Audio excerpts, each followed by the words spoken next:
Hey guys, Dustin here with Just Cook with Dustin. Thanks for coming back to my channel and checking out this video on how I make rye bread. This is a simple recipe that's based off of the same recipe that I used to make the rosemary bread that I shared with you, but I'm going to be using a half a cup of dark rye flour and some caraway seeds. I really enjoy rye bread for basically 3 or 4 main sandwiches, a Reuben, a hot pastrami sandwich, and for a patty melt on rye or a ham on rye. This is a great recipe.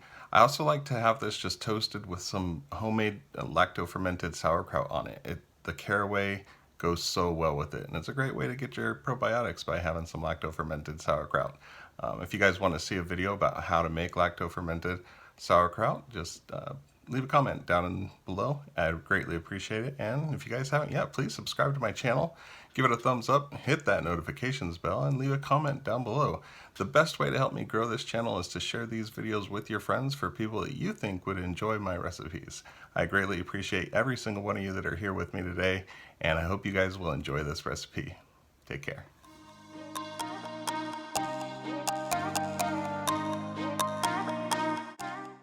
Okay guys, we're getting started off here with a half cup of dark rye flour, and then we're going to add to that an additional 2.5 cups of all-purpose flour.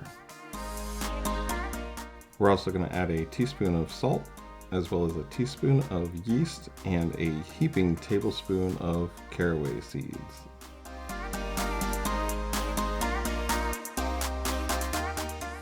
Then we will mix up all the dry ingredients until they are thoroughly combined. And once they are thoroughly combined, we're going to add to this 1.5 cups of room temperature water.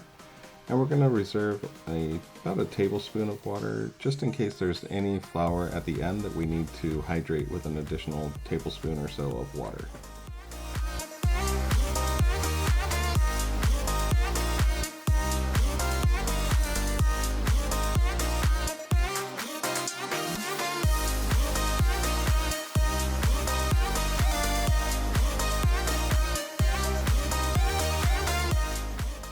I just wanted you to know as well that this is also a bread dough that you can mix up the night before. So if you want to mix this the night before and place it in the refrigerator, and then when you get home from work, take it out of the fridge, let it sit on the counter for an hour or two while you prep dinner, you can then just throw this loaf into the oven as you finish cooking dinner. So it's a great recipe for something that you can make in advance.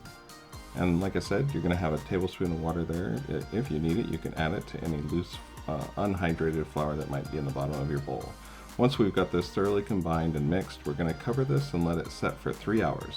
And like I said, you could also make this the night before and put it in the refrigerator. After it's rested for 3 hours, we're going to dust the top with a little bit of flour. I just find that this helps as I use the bowl scraper or dough scraper around the edges of the bowl, that flour drops in down along the sides, keeping it from sticking again after you've loosened it from the bowl. So once it's loose, we're going to take it out.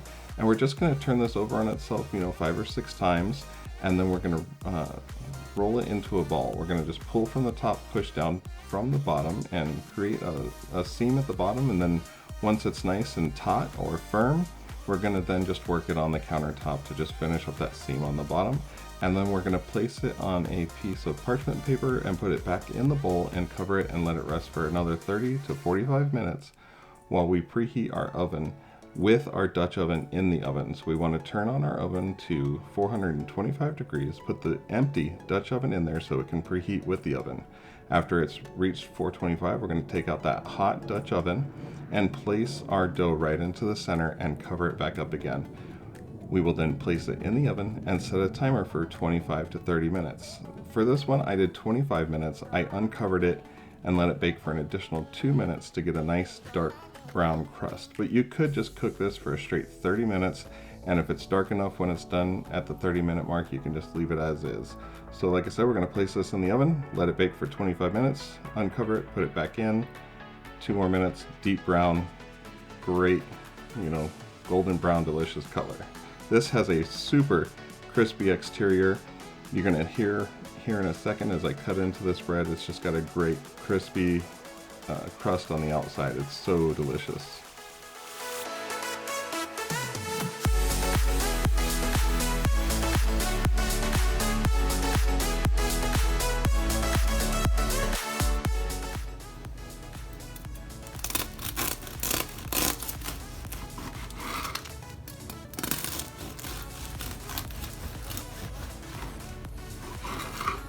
So as you heard there, it's got a delicious, I mean, just really crispy exterior crust. The inside is pillowy and soft with just a great crumb formation there.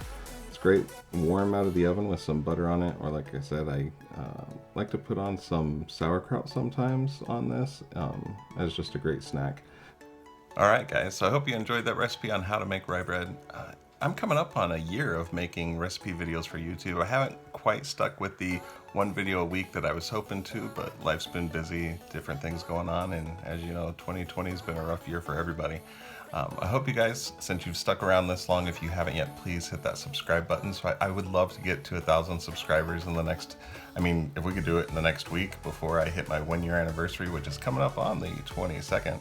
I'd greatly appreciate it. Share these videos with your friends, leave a comment below, and hit that thumbs up. Those all affect the algorithm on how they recommend my videos to other viewers. A lot of my videos, you know, they have 100 or 200 views, but there's a couple, like the sweet and savory tomato jam and the toasted sesame Japanese salad dressing, that people have hit that thumbs up button over and over and over again, and they've shared the video. And so I've got, you know, over 5,000 views on the tomato recipe and almost 3,000 views on the toasted sesame. So it makes a big difference on how many times they show that thumbnail to viewers, and so I greatly appreciate it. So hit the thumbs up button, share these videos with your friends, and please subscribe if you haven't already. Hope you guys are taking care out there, being safe. We'll catch you later. Take care.